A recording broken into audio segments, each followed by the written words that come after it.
We are going to talk about a big night of racing that's coming up on Tuesday here in Kansas City. Lakeside Speedway. It'll be the Lucas Oil Late Model Dirt Series along with the United States Modified Touring Series all on one stage. And here to coordinate that event, we've been talking about this for months. Todd Staley, are you ready to go? You bet.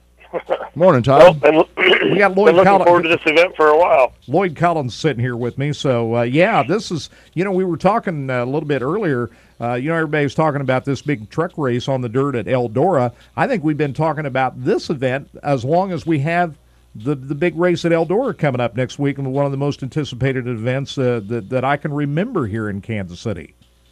Yeah, I don't know when the last time we've had I know they do the big MLRA late model show in October, and they do some throughout the year, but I don't know how long it's been since they've had the likes of Moyer and Bloomquist and O'Neill and Owens and all those drivers at the racetrack. And of course, the USMTS finally got into Lakeside last year, and since then we've had one more race. And I'm looking forward to this event. Hopefully, a lot of people come out and support it.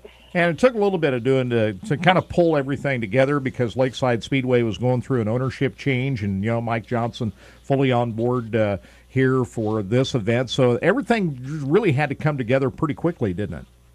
Yeah, it was kind of a funny deal. Richie Lewis from Lucas Oil called, and he's like, "Todd, what's the chances we can get a Lucas race at Kansas City?" And I said, "Well, let me talk to Mike because we had the USMTS races there." And I said, "How about we make it a Lucas and USMTS race?" And told Richie, I said, "We'll do it, but we have to have one to go with it the next night at Webster City." And well, let me see what we can do. They called me back. Yeah, we can do that. So we put both events together, and looking really forward to. It's been probably 20 years since all the big dog late model drivers have been to Webster City since Howard Mellinger was in business, and I'm just looking forward to these two events. That's got to be pretty special going back. That's kind of your home track, isn't it? Hamilton County Speedway. And you're having these events on very high speed. These are big racetracks you're having these events on. Yep, both half-mile racetracks. And, of course, then we finish up the 4-day swing at I-80 for the Silver Dollar Nationals. And I know Granite City was last night and Lucas is tonight. And then there's a chance for late model drivers to come up and win like $67,000 in 8 days. So it's going to be a rather interesting week. The fan base out there, I've talked to a lot of fans out there. Sometimes people talk about, these World of Outlaws late model combo events they've had down there to Charlotte. And I'm thinking, those are a lot of ways the sprint cars and the late models are two completely different crowds, but they bring them together every fall down to Charlotte. But I think this is even better because the more fans I talk to that are dirt late model fans also love the modified. So they're just as passionately involved with the modifieds as they are the late models. Are you finding that out there with the fan base out there that just the cross passion that the fans have for both modifieds and late models is even more so than any other class? Yeah, especially here the last couple of years. I mean, we tied in with a few World of Outlaw races and the UMP Summer National Tours and MLRA and stuff. And the last couple of years, we've been over with I-80 at the Silver Dollar Nationals, and late model fans come out of the stands. They're like, "Man, them modifieds can put on a show." And that was the main goal of the whole thing, is trying to get modified racing where every race you go that you draw this huge fan base, because these late model fans, late model and sprint car fans, they always think that modifieds just spin out and don't ever put on good racing, and we've kind of changed that here in the last 8 years, I would say, as the modifieds will put on just about as good a show, if not better, than most of the other sanctioning. So we've really seen that the late model fans have started coming our way, and hopefully just keep doing these kind of events, and we'll keep turning them our way. Hey, Todd, it's Lloyd. How are you, sir? Doing good, buddy. How about yourself?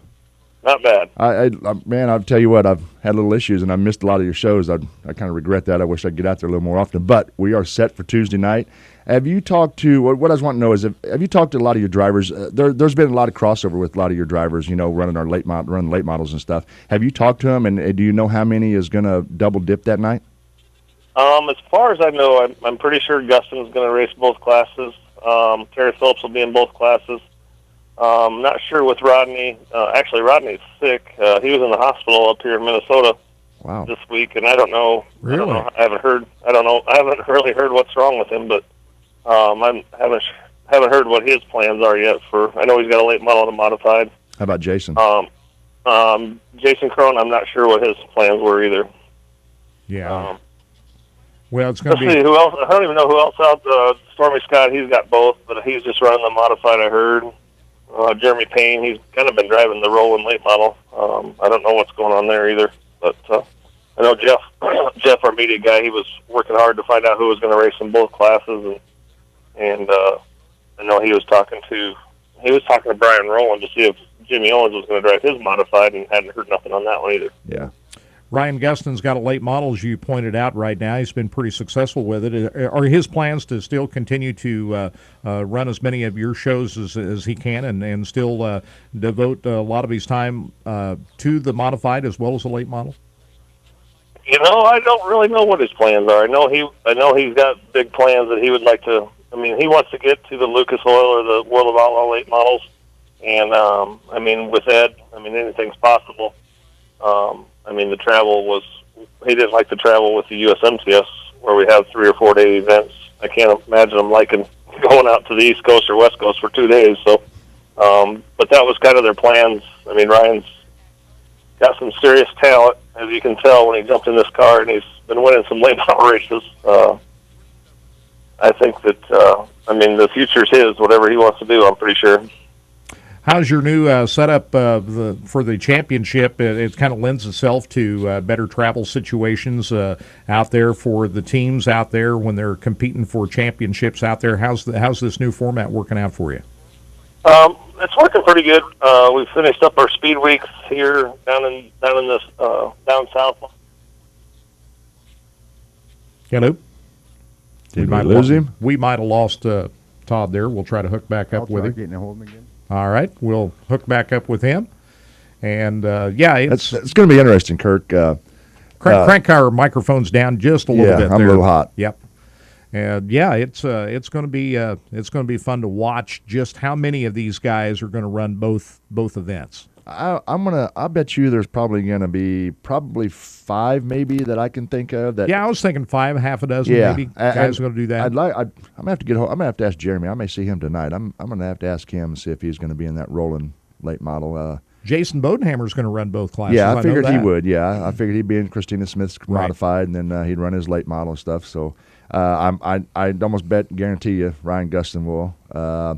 If Rodney's is under the weather, he's not feeling good, I'm assuming Jason Crone will probably double dip as well. So it's going to be a fantastic show. I mean, you cannot miss this show. This is going to be great. Yeah, I look for a packed grandstand out here as well because everybody's been talking about it for so long now. And I'm very happy that the racetrack has rounded into really good shape. I know a week ago on Friday night when I was out there, it was, all 4 of the feature races went right down to the wire. 3 of them were side-by-side finishes. Last night, Todd wasn't out there for the finish of the show, but the track has really been in really good shape here over the last few weeks. Well, and so many people were bashing on him to begin with, which me included. I don't understand. Although a lot of people say, well, he's experienced, he should know because he owns I-35, blah, blah, blah. No, it's a different racetrack. It's a different racetrack, different dirt. It requires a different finesse to work it. You do racetrack. No 2 racetracks are the same. Absolutely not. And well, maybe in Iowa, Kirk, because you got a lot of black dirt up there. Maybe there, but no. I mean, that's you got the black gumbo at Lakeside, and you've got clay up at I-35. It's totally different. I mean, they have to be worked different and water different and the whole bit. So all right, I knew it would come around. I think we got Todd back with us. Todd, thanks for joining us. Somehow we got clipped off there, but no, we were talking about got drivers that will probably do double duty for this event. It's going to be interesting to see how that all works out. But do the modifieds run first and then the late models? Just how will the program lay out on Tuesday night? We'll start off with late model hot laps, and then we'll do the modified hot laps, and then we'll do their time trials, and then we'll do our heat races, their heat races, our Bs, their Bs, our A, their A. Yeah, that sounds like that's a great program right there. Now, you're talking about the rest of the week. with Hamilton County Speedway on Wednesday night and the Silver Dollar Nationals next weekend.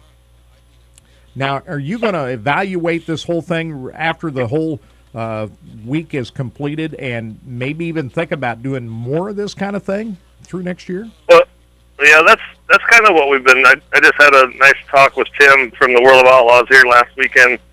We went up to the Gopher 50 and watched it, and they would like to do. They like to team up with us more often because, between the two shows, we put on we both can put on good racing, and that's kind of what the fans want to see. And few of the questions people have been calling and asking, how come you're not running the B-mods, or how come you're not running street stocks or something with it? It's like, it's a Tuesday, Wednesday night. We want to get people in there and out of there. We want them to see a good show. We don't need two other classes or one other class. You just don't need it. Put on a good show for the fans so that they can come in and be out of there by 10 o'clock. Now, is there any kind of advanced sales on this thing, or where people call in and get tickets ahead of time?